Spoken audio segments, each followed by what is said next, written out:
¿Qué tal? ¿Cómo están? Bienvenidos. Comienza Agenda Económica, edición AM. Muchas gracias por estar con nosotros a esta hora de la mañana, 8:02. Estamos partiendo nuestra revisión para este martes 8 de julio. Gracias por estar con nosotros. 30 minutos, las informaciones más importantes del día, los temas que están en desarrollo durante esta mañana y noticias también que van a marcar la jornada. Son los temas que empezamos a revisar a partir de ahora. Vamos de inmediato con los indicadores, ¿les parece? Comencemos con los números del día porque hubo harto movimiento el día de ayer y los vamos a revisar de inmediato en nuestra gráfica que ustedes ya tienen en pantalla. Una jornada en la que hubo reacciones y preocupación respecto al recrudecimiento de la guerra arancelaria establecida por Donald Trump en particular, porque ya se dan señales concretas respecto a cuáles podrían ser los aranceles que se van a establecer en contra de distintos países por parte de los Estados Unidos. Por un lado, el IPSA, el índice selectivo de acciones de la Bolsa de Comercio, buen reflejo de lo que ocurre acá a nivel local, tuvo una caída de 0,35% el día de ayer, en un retroceso que iba en línea también con lo que se había visto en algunas jornadas de la semana anterior, mientras que el dólar subió, repuntó bien fuerte, 10 pesos para el tipo de cambio, llegó a 942 en el mercado local. Por otra parte, la UEF se cotiza hoy en 39.288 pesos. Ya veremos qué es lo que ocurre con el dato del IPC, se lo vamos a comentar en unos minutos porque eso va a generar una variación evidentemente en la UEF de aquí en más. Esos son los datos a nivel local para partir esta jornada. Nos vamos ahora a revisar los indicadores a nivel internacional. Veamos qué es lo que está ocurriendo en las bolsas a nivel mundial primero, con cierre negativo el día de ayer para Wall Street, en el caso del Standard & Poor's, que reúne 500 acciones que se transan en la Bolsa de Comercio de Nueva York, el Dow Jones y el Nasdaq, índice tecnológico, este último, todos cerraron en negativo, y en el caso de Standard & Poor's la caída fue de 0,79%, un poco más profunda en los otros indicadores. Y a esta hora de la mañana, las bolsas en Asia están cerrando con una leve subida, mientras que en Europa también se perciben algunos crecimientos. Es parte de lo que está ocurriendo entonces en las bolsas a nivel internacional. Mientras tanto, el precio del cobre a esta hora se está cotizando en $5.04 la libra. Sube un poco respecto al cierre de ayer y se mantiene sobre esa barrera de los $5, mientras el petróleo llega a los 67,83, los datos con los que partimos a nivel internacional. 8:05 minutos, tenemos noticia de último minuto, lo estábamos esperando, el dato de IPC es lo que marca a esta hora la pauta noticiosa, porque el INE ya acaba de publicar recién nada más el indicador correspondiente al IPC del mes de junio de este año, y ha sido de un 0,4% negativo en la variación de precios en el mercado a nivel local. 0,4% negativa la variación entonces mensual para el IPC correspondiente al mes de junio. Es una noticia que está levemente por sobre lo que estaba esperando el mercado. Se proyectaba un indicador negativo, eso estaba más o menos claro de acuerdo a distintos expertos y economistas de la plaza local, pero la magnitud de la variación quizás fue un poco más alta y más profunda de lo que se había proyectado originalmente. Destaca, dice este boletín, las disminuciones en la división de alimentos y bebidas no alcohólicas, así como también la de vestuario y calzado, y el aumento de la división de salud. Eso como titular entonces respecto a lo que trae este boletín del IPC. Fíjense que es el primer dato negativo desde diciembre del año pasado. Ahí habíamos alcanzado un 0,2% negativo, ahora es de 0,4% la envergadura de la variación en un retroceso. Eso quiere decir que la variación de precios durante el mes de junio fue finalmente en el ponderado negativo, y es el primer dato negativo de este año, de este 2025, y por lo mismo entonces también el dato que muestra la variación más importante en sentido inverso a la tendencia que habíamos visto en los primeros 5 meses del año. Dato que de todas maneras es bien interesante y es un cierto alivio también pensando en los objetivos inflacionarios que tiene nuestro país.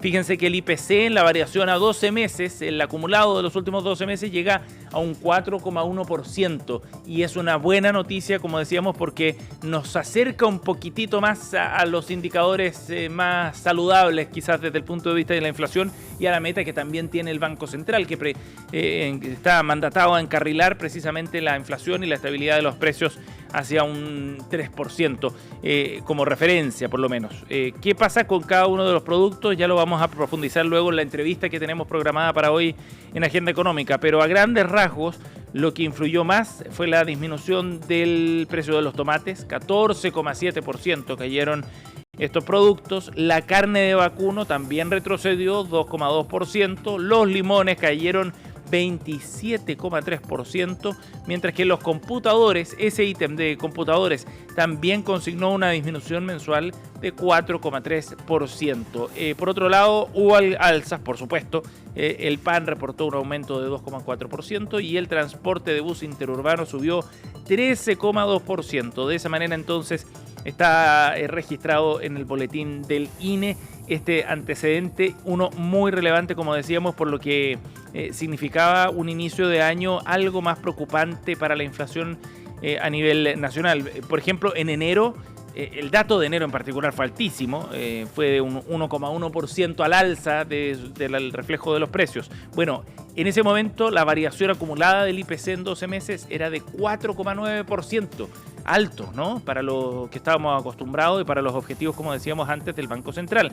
Bueno, ahora el IPC ya se acerca entonces a un 4,1% y eso es una buena noticia, como ya estábamos comentando. Lo veremos cómo reacciona el mercado. Otra buena noticia que viene de la mano del IPC es que va a retroceder la UEF, va a bajar la UEF gracias a este dato negativo y eso también sin duda es una buena noticia. El dato del momento entonces, IPC de junio de 0,4% negativo, lo comentaremos luego en la entrevista de hoy aquí en Agenda Económica. 8,9, como es habitual, revisamos las portadas también de los medios nacionales, echaremos un vistazo también a la prensa internacional, pero partamos con el Diario Financiero, diario de circulación nacional, para ver su portada del día de hoy y echamos un vistazo así a algunos de los temas que están en agenda. El titular principal tiene que ver con Donald Trump, que notifica a sus socios que persiste el riesgo arancelario, pero aplaza a agosto su entrada en vigor. Nuevamente se corren los plazos para la entrada en vigencia de estos aranceles. Es un tema que vamos a estar abordando en unos minutos porque también afecta directamente a nuestro país y lo vamos a comentar en instantes. Otro titular: carrera por la superintendencia de pensiones. Ya hay 3 personas que están en la etapa final. Están Osvaldo Macías, el actual superintendente de pensiones, Úrsula Schwarzhaupt y también Patricio Coronado, 3 nombres que están en la recta final para esta carrera en un momento súper importante por el proceso de implementación de la reforma de pensiones aprobada a comienzos de año en nuestro país. Claudio Agostini, académico de la Universidad Adolfo Ibáñez, en entrevista con el DF, aborda la discusión política del momento sobre las contribuciones. Bueno, dice, la contribución es un impuesto ideal, recauda y es barato de fiscalizar, poniendo también otros antecedentes sobre la mesa cuando surgen más voces que plantean que es necesario derechamente eliminar el impuesto territorial de las contribuciones. Y por última noticia también en materia de vientos tecnológicos en nuestro país. Lab4U, la empresa, escalará sus laboratorios de bolsillo STEM con inteligencia artificial para educación técnica y superior en INACAP, lo destaca Diario Financiero esta mañana.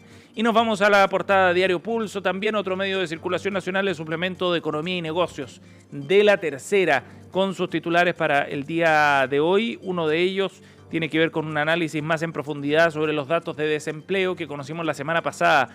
De acuerdo a Pulso, supera el 9% en 5 regiones del país y los expertos piden medidas. Destaca así Pulso para abordar estos antecedentes en base a lo de la encuesta nacional de empleo que entrega la pasada. Recordemos, el empleo a nivel nacional llegó a un 8,9%.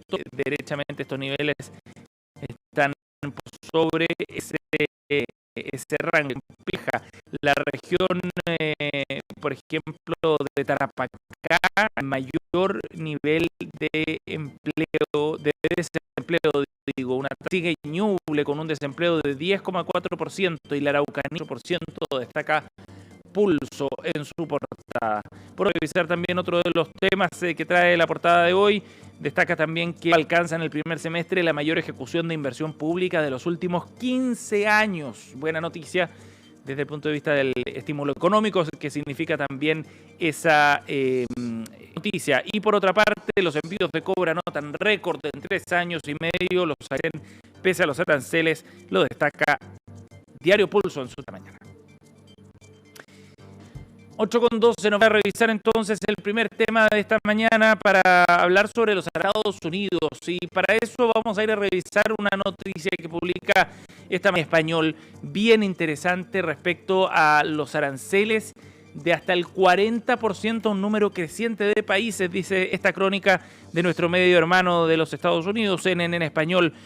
Ayer Donald Trump ya entregó algunas luces respecto a cómo se va a ir cerrando este proceso de negociación que abrió con distintos socios comerciales. Y, por ejemplo, ya respecto a Japón y a Corea del Sur, se han anunciado aranceles de 25% a partir del 1 de agosto, de acuerdo a la publicación que hizo el propio Donald Trump en su red social Truth Social. Y esta nota de CNN en español que les recomendamos en la sección de Economía y Dinero plantea precisamente cuál es el escenario para estos nuevos aranceles de hasta un 40%. Y vamos a ir profundizando en este tema precisamente porque hay todavía mucha incertidumbre sobre cuáles son los pasos a seguir. El gobierno de Estados Unidos debería comenzar a enviar ya las cartas en las que se confirman cuáles son los cambios arancelarios que se van a implementar a distintos países alrededor del mundo. Lo que planteó ayer sobre Corea del Sur y y Japón, de un arancel de 25%, es solo una de las partes de este proceso de negociación, pero vienen muchas más. Y eso es lo que vamos a empezar a revisar ahora porque hubo reacciones también acá en Chile al respecto, a propósito de lo que ha reflejado este anuncio de Donald Trump y el cierre del plazo de 90 días que se había autoimpuesto a Estados Unidos para llevar adelante este proceso de negociaciones.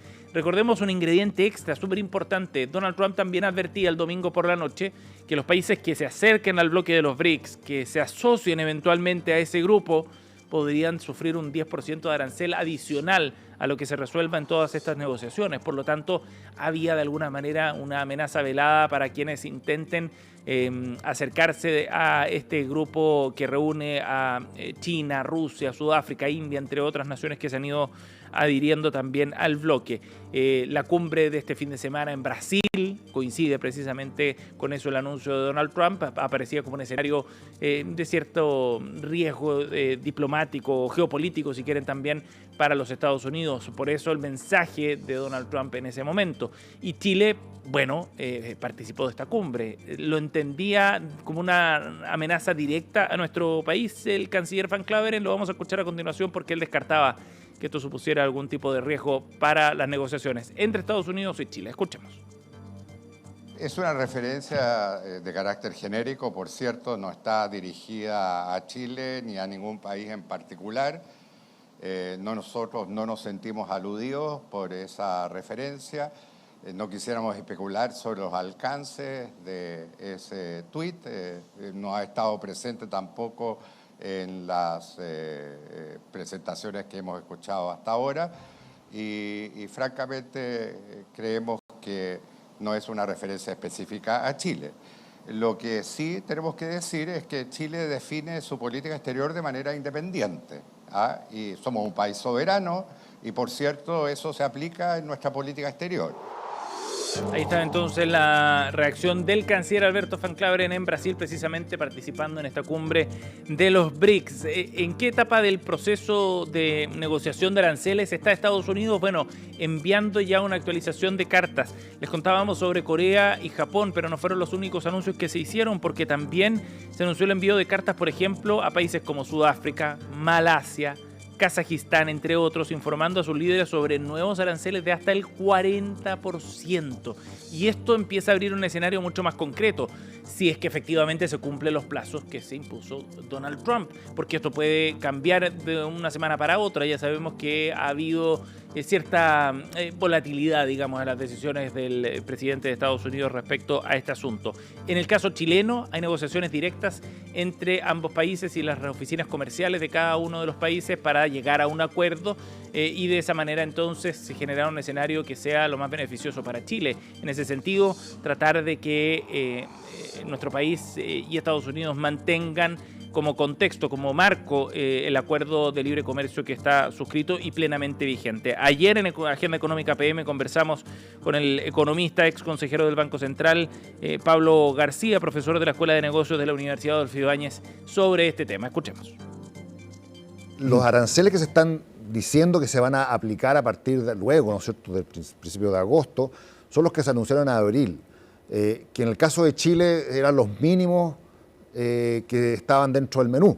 Entonces, no es que a Chile se le hayan anunciado aranceles muy altos que después se bajaron. Yo creo que para el caso nuestro específico es más interesante ver cómo evoluciona la investigación que están haciendo las autoridades comerciales norteamericanas respecto al cobre, donde tienen un plazo de varios meses más para eventualmente sacar alguna evaluación de si que se requiere o no, desde el punto de vista de ello, establecer un arancel al cobre. Pero yo creo que lo que hay que tener es cierta calma y tranquilidad de que, por lo menos hasta ahora, nosotros, debido a nuestra estructura productiva, a nuestra institucionalidad, los efectos en Chile han sido relativamente acotados. Con esta información nos vamos a ir a la pausa, 8:18. Al regreso profundizamos en la entrevista de hoy en el dato de IPC que conocimos esta mañana. Volvemos de inmediato.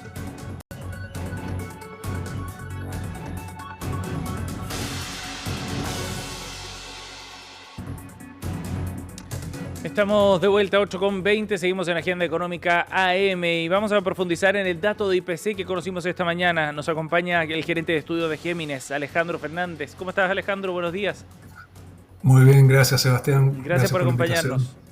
Alejandro, temprano comenzando el programa, dábamos el dato de IPC, se conoció esta mañana, fue una variación negativa, 0,4% para el IPC de junio. Primero, como titular, ¿es una buena noticia, es una mala noticia? ¿Qué refleja esto, Alejandro? No, es una muy buena noticia sin duda alguna, porque bueno, tiene los efectos que tú comentabas en la UEF, que va a caer en los próximos 30 días. Es una sorpresa positiva, baja el costo de la canasta de consumo de la gente, especialmente de quienes concentran su gasto en los bienes más básicos, como son los alimentos, que tuvieron una caída bastante sorprendente, casi 1% se redujo el valor de la canasta de alimentos. Entonces yo creo que definitivamente es una muy buena noticia. Además reduce la inflación anual desde 4,4 a 4,1, que estaba bastante dura de bajar hasta antes de este dato. Cierto. ¿Es sorpresivo el dato, Alejandro? Sí, porque el mercado estaba esperando, en el caso más optimista, 0,3, y la mayoría de los analistas estábamos entre, digamos, 0 y 0,2, 0,2 negativo, o sea, fue bastante más bajo de lo que se estaba estimando. Y en esto, bueno, por una parte está lo que se sabía que tenía que influir en la baja del IPC, que era el Cyber Day que hubo a comienzos de junio, y eso se reflejó particularmente en vestuario, que tuvo una caída de más de 6%. Ajá. Pero la gran sorpresa fueron los alimentos, ¿no es cierto?, que cayeron 0,9% y su variación anual se redujo de 4,6% a 2,3%, o sea, se redujo a la mitad en un mes. Entonces ahí es donde estuvo la gran sorpresa, pero al mismo tiempo eso hace necesario plantear cautela, porque los alimentos son muy volátiles, así como están bajando algunos de ellos, los tomates, los limones, por efecto estacional, probablemente van a subir también en magnitudes parecidas en los meses que vienen, cuando la producción empiece a disminuir y se hagan más escasos. Claro que sí. De todas maneras, es bien importante lo que destacas tú por la relevancia que tiene eso en el presupuesto familiar, ¿no? Es un ítem crítico. Efectivamente es el ítem más importante, el que tiene la mayor composición de la canasta, pero cuando uno ve el gasto por tipo de familia, ¿no es cierto?, el 20% más pobre o el 20% siguiente, claramente los alimentos tienen una ponderación mayor que en la canasta general, que es del orden de 20%. Entonces, esto claramente ayuda mucho al bolsillo de las familias con menos ingresos. Claro. Alejandro, ¿y eso es habitual en esta época del año? Hay ciertos factores estacionales que muchas veces marcan cierto patrón desde el punto de vista de la variación de los precios. No sé si ese es el caso para los alimentos, por eso te lo pregunto. Sí, no, fue exactamente una sorpresa mayúscula, porque, como te decía antes, la variación en 12 meses se redujo de 4,6 a 2,3, precisamente porque este año los alimentos cayeron 0,9% y el año pasado, por ejemplo, habían subido 1,3%. Mira, De manera tal de que es un comportamiento que no se esperaba y por eso creo yo que también se explica el error en las proyecciones que teníamos los analistas para la inflación de este mes. ¿Ah? Entonces, no es un efecto estacional normal el que hemos visto, fue de una acuerdo. sorpresa. De acuerdo. Alejandro, en una mirada más general, tú ya lo decías, nos estamos acercando entonces a un 4,1% de variación acumulada en los últimos 12 meses. Había sido bien persistente esta inflación, quizás por algunos elementos más transitorios. ¿Tú crees que ya nos estamos encaminando hacia una tendencia distinta que permita, por ejemplo, de aquí a fin de año ya ver un IPC acumulado por debajo del 4%? Bueno, yo creo que de aquí a fin de año por debajo del 4% es bastante probable, sobre todo después de este resultado, pero hay que tomar en cuenta que todavía queda camino por recorrer antes de llegar a lo que es la meta del Banco Central de 3%. Y así como este mes, en parte por el efecto del Cyber Day, en parte por esta sorpresa positiva en materia de precios de alimentos, vamos a tener o podemos tener sorpresas negativas en algunos de los meses que vienen. Y en particular en julio vamos a tener un aumento en las tarifas eléctricas que va a tener una incidencia bastante importante también en el IPC de este mes que estamos comenzando. Por lo tanto, las cosas, bueno, hay que disfrutarlo mientras dure esto positivo, pero podemos tener datos más malos o menos favorables en los meses que vienen. Pero yo creo que sí, la tendencia de la inflación debería ir a la baja, pero eso también depende de cuestiones que son incontrolables. O sea, por ejemplo, lo que viene de afuera, todo este tema de las tarifas de Estados Unidos, el impacto que puede tener en los precios, cómo se comporta el tipo de cambio. Hemos visto que había estado bastante estable. Ayer, cuando se anunciaron lo de las tarifas, de nuevo volvió a subir. Entonces hay factores que hay que tomar con algún cuidado y no digamos, tener un optimismo exagerado respecto de lo que viene, pero, insisto, sí vamos en la dirección deseada, en la dirección correcta, y deberíamos llegar a fin de año con una inflación más baja de la que tenemos hoy día. Y sería una súper buena noticia, sin duda. Lo de las tarifas eléctricas ha sido un dolor de cabeza desde el punto de vista de inflación. Lo fue sobre todo el año pasado. En enero de este año también vimos un alza súper fuerte mensual. El efecto puntual del reajuste de tarifas que viene ahora en julio, ¿va a ser tan fuerte como lo que vimos el año pasado? ¿Va a ser más suave? ¿Cómo lo dimensiona Alejandro? Bueno, debería tener un impacto de alrededor de 2 décimas en el IPC de julio.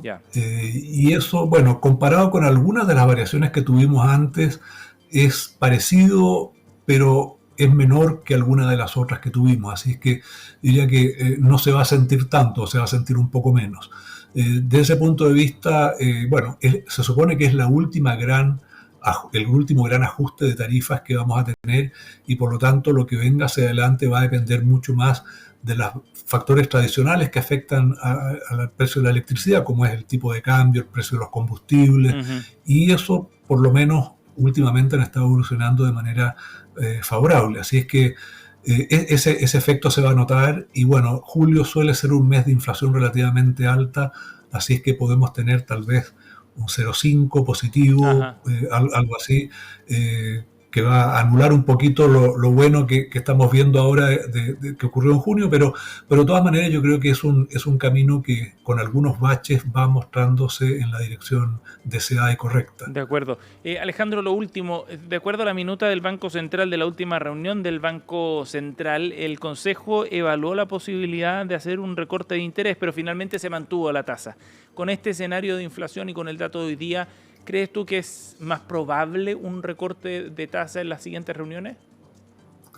No cabe duda que la reunión que tenemos a fin de mes, 28 y 29 de julio, es más probable hoy día que ayer que el Banco Central decida bajar la tasa. Ahora, yo creo que el Banco Central ha sido un poquito entusiasta en sus decisiones de bajar la tasa, ha mostrado una voluntad de ir en esa línea, tal vez con un exceso de optimismo o con un poco de, tal vez, de exceso de voluntad por avanzar en esa línea, pero yo creo que en este caso lo más prudente sería ser cauteloso, porque nuestra tasa está muy parecida en su nivel a la tasa de Estados Unidos, y si nos acercamos más a ella y Estados Unidos no la baja, que la reunión de ellos termina el día 30, o sea, un día después de la decisión del Banco Central, sí, eso podría afectar el valor de nuestra moneda y generar algunas presiones inflacionarias de vuelta,